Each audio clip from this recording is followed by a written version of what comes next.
Why do we destroy the exact things we spend our whole lives chasing? Imagine the moment a rare opportunity finally arrives. For some, instead of joy, that arrival triggers a sudden, creeping sense of danger. The very thing they wanted most begins to feel unsafe.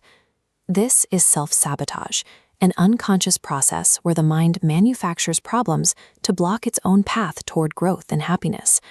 These are not deliberate choices to fail. Instead, they are invisible barriers that the mind suddenly erects just as the finish line comes into view.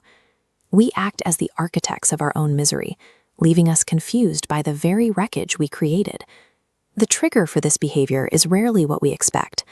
Often, the panic doesn't stem from the possibility of failure, but from the terrifying prospect of actually succeeding.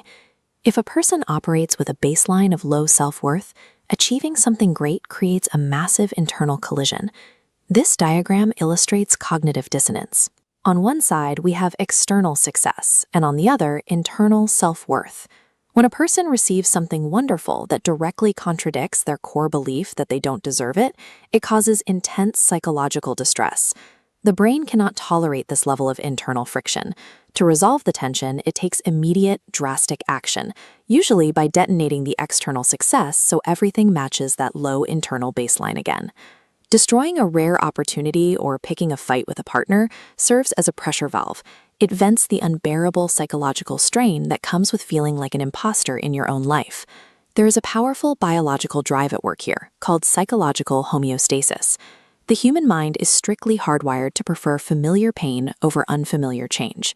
If you grew up in chaos or spent years in toxic environments, chronic stress becomes your baseline. It feels safe simply because your brain already knows exactly how to survive it. Looking at this emotional state chart, see what happens when joy enters. The line spikes into the unfamiliar. To a survival-calibrated brain, happiness is unpredictable, unmapped, and therefore a dangerous anomaly. To neutralize this threat, the subconscious orchestrates a crisis, pulling you right back down. Because the mind prioritizes survival through absolute predictability, that biological strictness tragically turns your own happiness into a threat. Left unchecked, this cycle exacts a heavy toll. Over the years, it creates a compounding loop of chronic regret, frustration, and deep emotional confusion. But looking closely at this pattern reveals something surprising. People caught in this loop are absolutely not trying to fail. They are executing a preemptive strike. They are attempting to protect themselves from a future pain that they believe is entirely inevitable. By ruining the relationship or the career trajectory themselves, they eliminate the terror of unexpected disappointment, the sting of deep rejection, and the raw, terrifying exposure of vulnerability. Self-sabotage is a highly logical, yet tragically destructive survival mechanism. It acts like a massive iron shield, designed to keep out the pain, but so overwhelmingly heavy that it slowly crushes the person trying to hold it up. You cannot overcome a deeply ingrained defense mechanism through sheer willpower, or by simply telling yourself to try harder next time. Healing begins by dragging the unconscious into the light. It starts with simply noticing that automatic wave of panic the exact moment things start going well. Awareness buys you a crucial fraction of a second.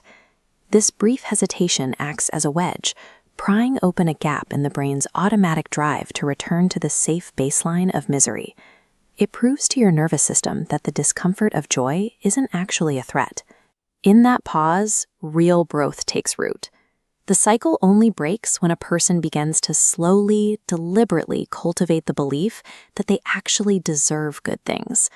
Permanently laying down that heavy shield of self-sabotage is the only way to finally let true happiness in. Subscribe for more deep dives into the hidden psychology of human behavior.